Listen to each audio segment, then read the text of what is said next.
When we decided to close the doors, furlough the staff, and go home for lockdown, something happened that I wasn't prepared for. A weight lifted that I didn't know was there. For the first time in 3.5 years, I had my life back. Not the business, my life.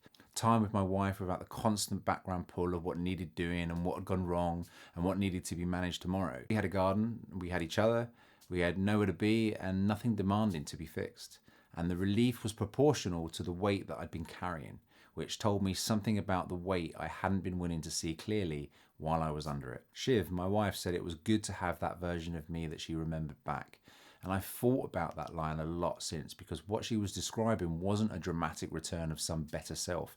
It was just me, without the business consuming everything. The husband rather than the founder, the person rather than the owner.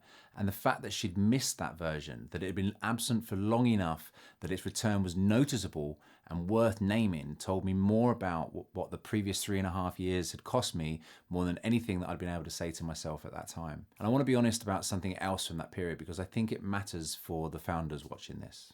I wrestled with not going back. Not dramatically, not a crisis, but quietly and genuinely. Had Okaroko not been my idea, my creation, the thing that I'd left everything else behind to build, I may well have chosen differently. The mental health argument for not reopening was real and I could feel it. And I understand in a way I couldn't have done before why so many people left the industry during COVID and they didn't come back. The lockdown gave them a window, a glimpse of a version of a life that wasn't as relentless. And for a lot of them, that glimpse was enough. I'm not saying they made the wrong choice. I'm saying I understand it.